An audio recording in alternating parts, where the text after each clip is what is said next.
Hello friends. So now we are going to study individual report, the second topic of comprehension part. Right. Individual report can be asked for 10 marks. Right. You have to prepare an individual report. Individual report કેવી રીતે prepare કરવામાં આવે છે તે સૌથી પહેલાં તમારે જે એડ્રેસ હોય તમારી કંપનીનું એ કંપનીનું એડ્રેસ લખવાનું હોય છે. દેન આફ્ટર તમે જેને બી રિપોર્ટ લખતા હોય જેમ કે તમારા CEO છે કે કંપનીના ડાયરેક્ટર છે કે કોઈ પણને નોર્મલી ઇન્ડિવિજ્યુઅલ રિપોર્ટ છે એ શું કહેવાય લોઅર લેવલના જે લોકો હોય છે એ લોકો એના અપર લેવલના લોકોને લખતા હોય છે. જેમ કે સેલ્સ મેનેજર છે કે કંપનીના મેનેજર છે એ છે ને એના CEO કે ડાયરેક્ટરને લખતા હોય છે કંપનીના અંદરના કોઈ પણ ટોપિક માટે. બરાબર, એ ટોપિક તમને આપેલો હશે ક્વેશ્ચનમાં, એ ટોપિક ઉપરથી તમારા ઇન્ડિવિજ્યુઅલ રિપોર્ટ પ્રિપેર કરવાનો હોય છે. બરાબર, મેં અહીંયા 3 રિપોર્ટ લીધેલા છે જેના ઉપરથી તમને ખ્યાલ આવશે કે કયા ટાઈપના ઇન્ડિવિજ્યુઅલ રિપોર્ટ તમારે પ્રિપેર કરવાના હોય છે. So we are going to see the first question of individual report. Right. The first question. Write a report on work accident and injuries. કે તમારી કંપનીમાં છે એમ્પ્લોયને કોઈ વર્ક એક્સિડન્ટ કે ઇન્જરી થાય છે તો એમાં કઈ પ્રકારની તમારે આપવાની છે, તમારી કંપની કઈ પ્રકારની સર્વિસીસ પ્રોવાઈડ કરે છે, ઓર એમ્પ્લોય લખતા હોય છે કે અમને કઈ સર્વિસીસ પ્રોવાઈડ કરવી જોઈએ, એના માટેનો આ રિપોર્ટ લખેલો છે જે આપણે અત્યારે સ્ટડી કરીશું. Right. First of all the left hand side Kalawad road, Rajkot 36001 March 20, 2018, the address of company. And then the right hand side, the supervision Rajkot Manufacturing Company Limited, Kala Road, Rajkot 36001, the same one. Okay, તો આ report આપણે કોને લખીએ છીએ? Supervision. લાસ્ટમાં તમને ખ્યાલ આવશે કે આ રિપોર્ટ કોઈ કંપનીના મેનેજરે જ લખેલો છે જે અથવા તો એમ્પ્લોયર લખેલો હોય છે એના સુપરવાઇઝરને. બરાબર છે. Dear sir. ધેન આફ્ટર તમારે સબ્જેક્ટ લખવાનો હોય છે કે રિપોર્ટનો સબ્જેક્ટ શું છે. Reporting your work accident and injury. હવે તમે અહીંયા તમારા જે સુપરવાઇઝર છે એને તમને જે ઇન્જરી થઈ છે એના માટેનો તમે એક રિપોર્ટ પ્રિપેર કરો છો. So I am going to read. Please accept this letter as return notice that on, પછી બ્રેકેટમાં આપેલું છે ડેટ, એટલે તમારે ત્યાં કોઈ સ્પેસિફિક ડેટ લખવાની છે. બિકોઝ અહીંયા જે મેં તમને રિપોર્ટ આપેલો છે એ એક ફોર્મેટ છે જે તમારે ફોલો કરવાનું છે. દેન આફ્ટર જે ડેટ છે, ટાઈમ છે, પર્સન ઓફ નેમ છે, બરાબર, આ બધું તમારે જાતે ડિટરમાઇન કરવાનું હોય છે. બિકોઝ જ્યારે તમને ક્વેશ્ચનમાં પૂછવામાં આવશે ત્યારે તમારે એઝ એન એમ્પ્લોય આ રિપોર્ટ લખવાનો રહેશે. Right. So please accept this letter as return notice that on, મેં બ્રેકેટમાં ડેટ લગાવી છે, ત્યાં તમારે કોઈ બી ડેટ લખવાની છે. એટ જે time I was involved in the following work accident, એટલે કે આ જે લેટર લખેલો છે જેમના એમ્પ્લોય સાથે જે એક્સિડન્ટ થયું છે એના માટેનો લખેલો છે. Immediately after the accident I spoke, જે બ્રેકેટમાં લખેલું છે name of the person with whom you spoke. આપણા ધ સુપરવાઇઝર છે, સુપરવાઇઝરનું નેમ લખવાનું રહેશે. And what happened post accident including medical treatment if you have obtained it. પર્સનનું નેમ લખો અને થિંક લખો કે જે તમારે એક્સિડન્ટ થયા પછી તમારી સાથે થઈ છે અને એના માટેની તમને શું મેડિકલ ટ્રીટમેન્ટ કંપની તરફથી મળેલી છે એના માટેની તમારે વસ્તુ લખવાની છે. I am in the process of having my injuries evaluated, એટલે કે અત્યારે મારી જે ઇન્જરીઝ છે એ સોલ્વ થઈ રહી છે. Based on my treatment regime thus far it is my understanding that I suffered the following injuries. પછી ત્યાં તમે લિસ્ટ લખી શકો છો ઇન્જરીઝનું જે બી થયેલી હોય. Right. I have received the following restriction, then after list of restriction from doctor's name, કે સૌથી પહેલાં તમારે ઇન્જરીઝનું લિસ્ટ લખવાનું છે, એના પછી તમારે રિસ્ટ્રિક્શનનું લિસ્ટ લખવાનું છે કે તમને ડૉક્ટરે ક્યાં ક્યાં રિસ્ટ્રિક્શન કરેલા છે કે તમે કઈ વસ્તુ નહીં કરી શકો, અને ડૉક્ટરનું નેમ લખવાનું છે. Right. I would appreciate it if you would provide a panel of physician with whom I May treat. એટલે એમ્પ્લોય કહે છે કે હું અપ્રિશિએટ કરીશ આ વસ્તુને ઇફ મને કંપની તરફથી કોઈ ફિઝિશિયનની પેનલ મળશે. Right. Due to uncertainties regarding my recovery and type of treatment I may require in the future, it will be necessary for me to file a workers compensation claim. અહીંયા employer કહે છે એના સુપરવાઇઝરને કે અનસર્ટેનિટીઝ છે કે હું મારા કયા ટાઈપનું મારું વર્ક ક્યારે સ્ટાર્ટ કરી શકીશ અને મારી ટ્રીટમેન્ટ ક્યાં સુધી ચાલશે અને ક્યાં સુધીમાં મને રિકવરી આવશે. એટલા માટે અત્યારે મને જરૂરી છે કે હું મારું વર્કર્સ કમ્પન્સેશન ક્લેમ અત્યારે જ ક્લેમ કરવા માગું છું. Please let me know the best way for me to file a claim with your workers compensation insurance carrier. એટલે કે તમે તમારા સુપરવાઇઝર પાસે એની ડિટેલ્સ માગો છો કે કઈ રીતે મારે મારા વર્કર્સનું કમ્પન્સેશન છે એ ક્લેમ કરવાનું રહેશે. Then after, thanks for your assistance.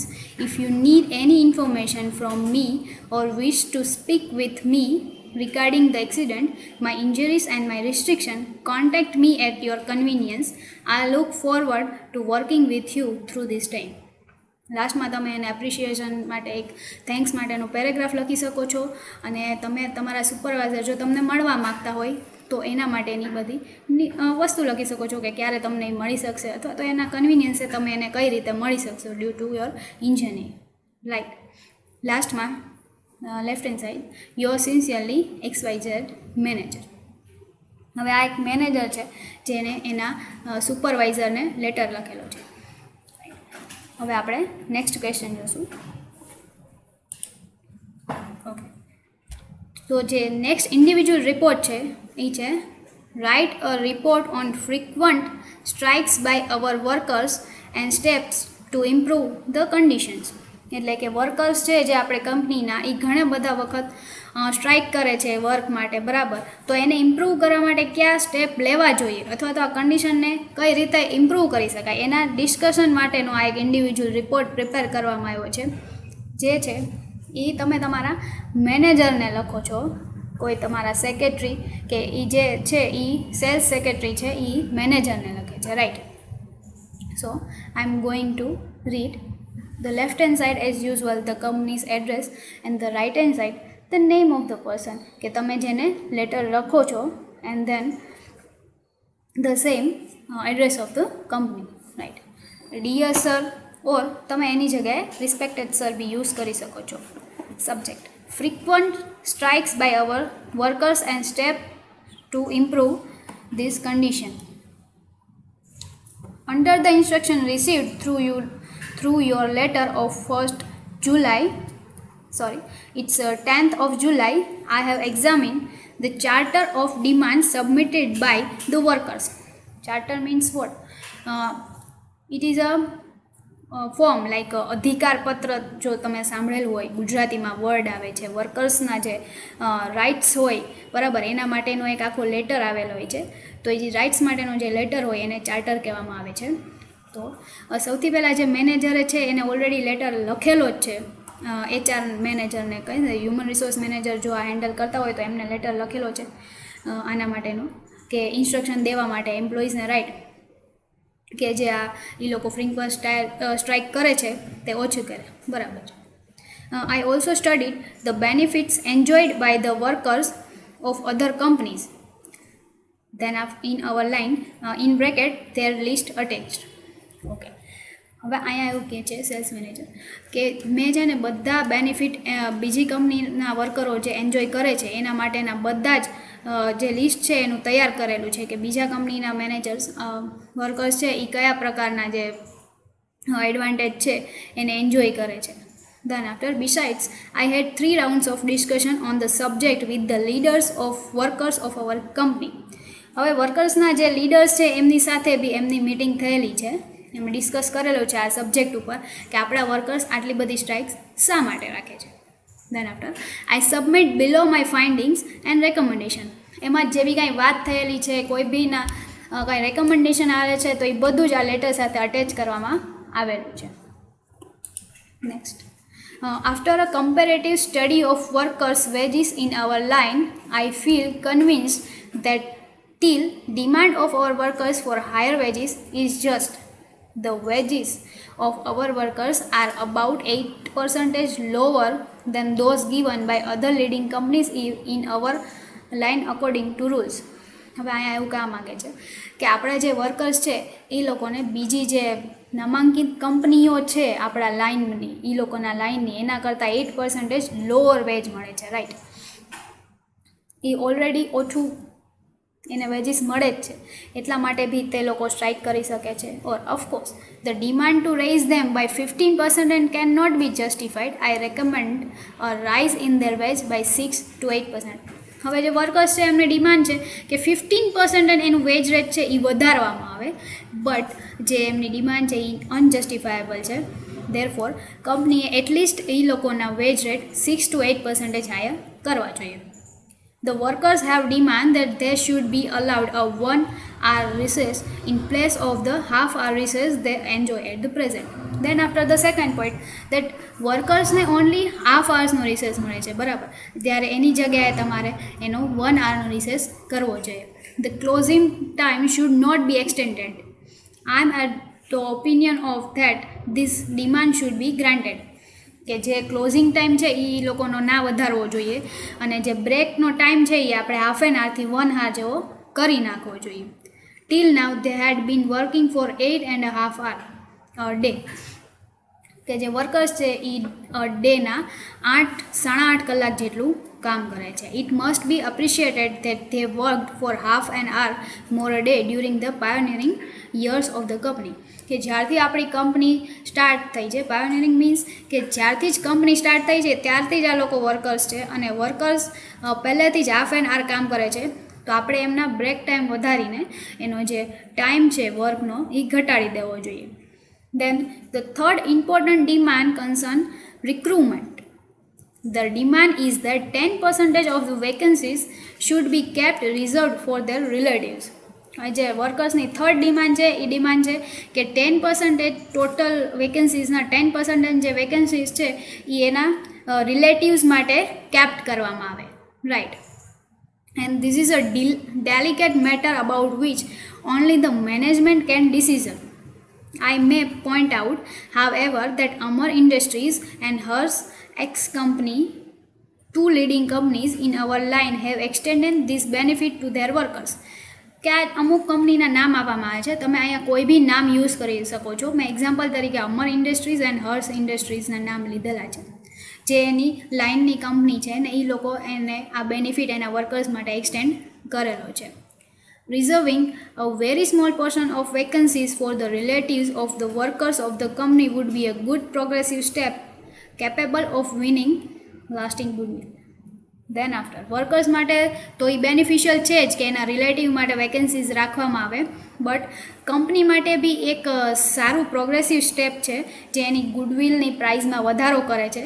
Because કે એક સ્મોલ પોર્શન વેકેન્સીઝનું રાખવાથી રિલેટિવ માટે આફ્ટર ધેટ 90% તમે બહારથી લઈ શકો છો, બટ 10% જો તમે વર્કરના રિલેટિવ્સ માટે વેકેન્સી રાખશો તો એ વેકેન્સીઝ વર્કર બેનિફિટ આપણને પ્રેઝન્ટમાં વર્ક આપશે, પ્લસ ફ્યુચરમાં તે આપણી ગુડવિલ છે એની પ્રાઇઝમાં બી ઇન્ક્લુડ થશે.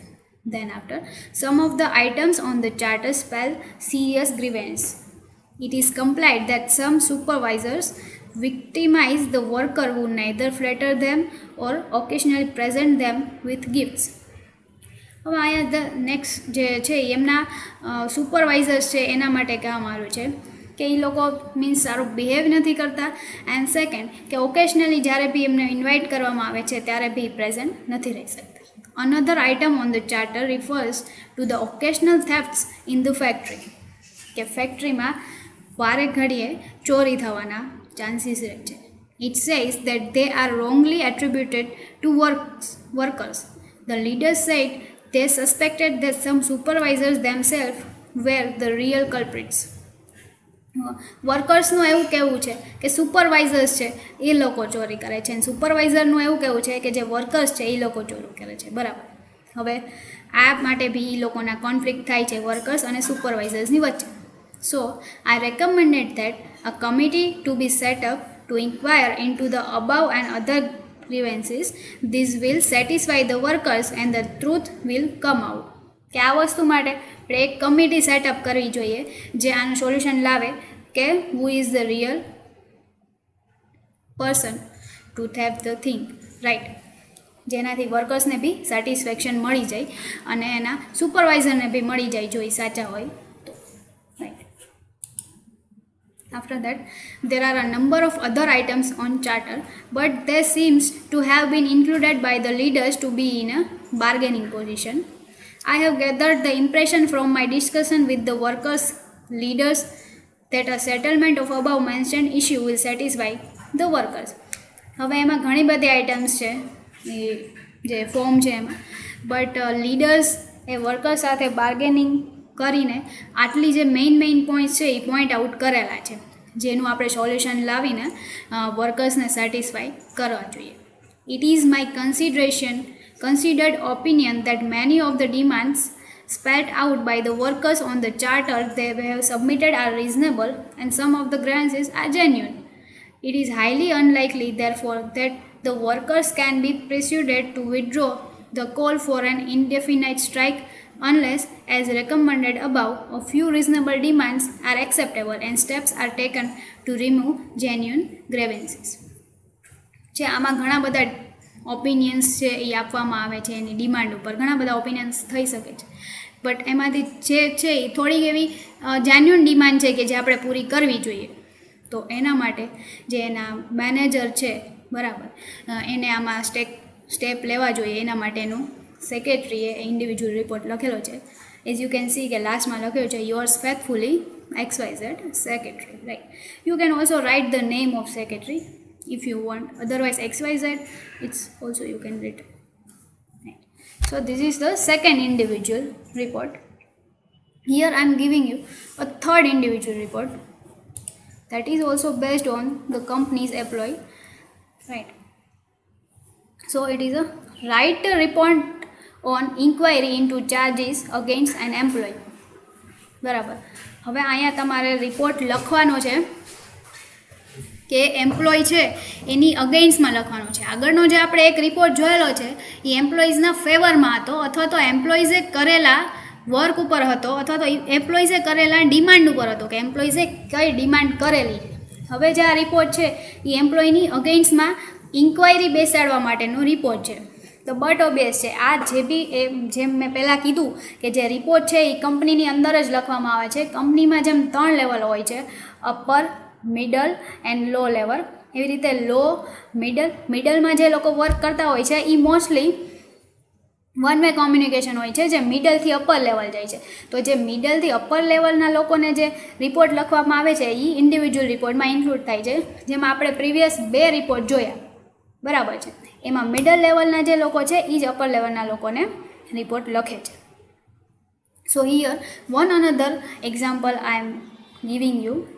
સો as the right hand side the address of the company and the left hand side to managing director Kohinoor Watches Limited, New Station, Bangalore. Right. Subject તમે આમાં include કરી દેજો, that I forget to write. Respected sir, with lots of reluctance and a heavy heart, I am writing this letter to you as a final resort. This letter is regarding a formal complaint against one of our employees named Kapil Mayani. હવે આ letter છે એ કોના અગેન્સ્ટમાં લખવામાં આવે છે? તો કે એક એમ્પ્લોય છે જેનું નામ છે Kapil Mayani. Mr. Kapil works in the sales department under my supervision and has been an employee of the company for the past 2 years. જે આ કપિલ છે એ સેલ્સ ડિપાર્ટમેન્ટમાં વર્ક કરે છે અને એ લાસ્ટ 2 યર્સથી કંપની સાથે જોડાયેલા છે. The complaint against him is that he is lagging far behind in his work regarding sales targets, and it is neither within an expectable range. For the past 6 months, he has failed to meet targets and has shown no improvement. એના અગેન્સ્ટમાં એ complain કરવામાં આવી છે કે એના કામમાં proper ધ્યાન આપતો નથી, પ્લસ એને જે ટાર્ગેટ્સ આપવામાં આવે છે સેલ્સ ડિપાર્ટમેન્ટ માટેના તે બી પ્રોપર ખતમ કરતો નથી, અને અનએક્સેપ્ટેબલ રેન્જ છે એમાં એનું વર્ક હોય છે. For the past 6 months he has failed to meet targets and has no shown improvements. કે છેલ્લા 6 મંથથી એ ફેલ થાય છે એના ટાર્ગેટ્સને મેળવવામાં, રાઈટ, અને કોઈ જેમાં ઇમ્પ્રુવમેન્ટ જોવામાં આવ્યું નથી. His work ethics seems to be poor as he has paid no heed to the previous letters sent to him. Already આ બધી વસ્તુ માટે એને લેટર લખવામાં આપી જ દીધો છે, તમારું વર્ક બહુ પૂર છે, બટ એ એમાં કોઈ જ ધ્યાન આપતો નથી. His work continues to be the same. Failures to meet deadlines and not filing in proper resources are just some of the few complaints against him. Any deadlines છે એને ટચ કરવામાં એ ફેલ થાય છે, રિપોર્ટ્સ છે એ proper એ file નથી કરતો અને એને આવી બધી એના વિશે કમ્પ્લેન્ટ્સ કરવામાં આવે છે. Another incident I would like to bring to your notice is of inappropriate behavior with a co-worker. એ એના જે co-workers છે, ફિમેલ વર્કર્સ ઓર મેલ વર્કર્સ સાથે બિહેવ બી પ્રોપર કરતા નથી ઓર ઇનએપ્રોપ્રિએટ બિહેવ કરે છે. On the 14th March 2018, Mr. Kapil made a pass at another female employee of the company at the office party.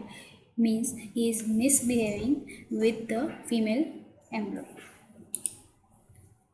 The matter was taken up with me and I was able to sort out the matter by making Mr. Kapil apologize to the employee.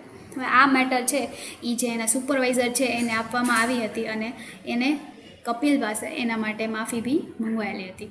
હવે આવા ઇન્સિડન્ટથી શું થાય છે તો કે such incident make the company prone to sexual harassment lawsuits, right.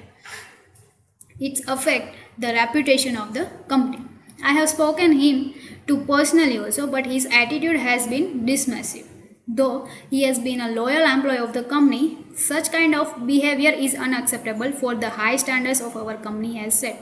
એટલે કે જે કંપનીના હાઈ સ્ટાન્ડર્ડ સેટ કરેલા છે એના માટે એના જે બી બિહેવિયર છે એ અનએક્સેપ્ટેબલ છે. હાવ એવર એ લોયલ એમ્પ્લોય છે તો બી I suggest that he receives a formal letter from the Human Resource Department regarding his performance at the company. If possible, have a personal meeting with him and please find out if he is suffering from any personal issue or what. Please એમની સાથે જો બની શકે તો એક personal meeting કરો અને એમને પૂછો કે એ કોઈ પર્સનલ ઇશ્યુથી પાસ થાય છે, એવો પ્રોબ્લેમ છે કે શું થાય છે. Mister Kapil use to consistently deliver sales targets and he was a good employ.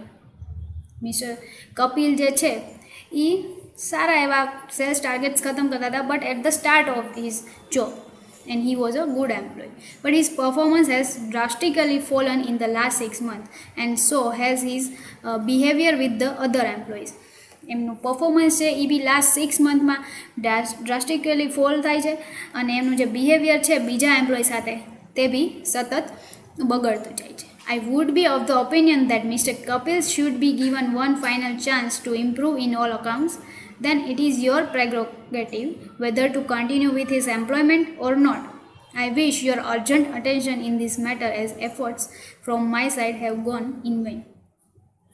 હવે આજે એ કંપનીના મેનેજરને આખો ઇન્ડિવિજ્યુઅલ રિપોર્ટ દ્વારા આખો કેસ સમજાવી દીધો છે કે મિસ્ટર કપિલમાં શું પ્રોબ્લેમ છે, એના બિહેવિયરથી કંપનીમાં શું પ્રોબ્લેમ થઈ શકે છે, આ બધું જ કરાવ્યું છે. હવે એ લાસ્ટ જે ઓપ્શન છે એ મેનેજર પાસે છે કે એમને એઝ એન એમ્પ્લોય રાખવો કે ના રાખવો, right. And after your sincerely XYZ sales manager. Because of that here we are returning sales manager because કે આપણે આગળ જોયું કે ત્યાં હતું કે એ સેલ્સ ડિપાર્ટમેન્ટનો એમ્પ્લોય છે એના માટે, right. So this type of individual report they can ask to you, બરાબર. આમાં તમારે તમારી રીતે જ કન્ટેન્ટ લખવાનો છે. આજે મેં પ્રોપરલી તમને જે બી 3 આપેલા છે ઇન્ડિવિજ્યુઅલ રિપોર્ટ્સ, બરાબર છે, એ પ્રોપરલી એક્ઝામ્પલ છે. હા, તમારે ફોર્મેટ આવું રાખવું જોઈએ બટ જે છે તમારું પ્રેઝન્ટેશન સારું થવું જોઈએ અને સેકન્ડ કે તમારું જે કન્ટેન્ટ છે એમાં જે ટોપિક તમને આપવામાં આવ્યો છે એ ઇન્ક્લુડ થઈ જવો જોઈએ, બરાબર. આટલી વસ્તુ છે એટલે આરામથી તમે 7 to 8 માર્ક્સ ગેટ કરી શકો છો 10 માર્ક્સમાંથી. Okay, so we are continue in next lecture. Thank you.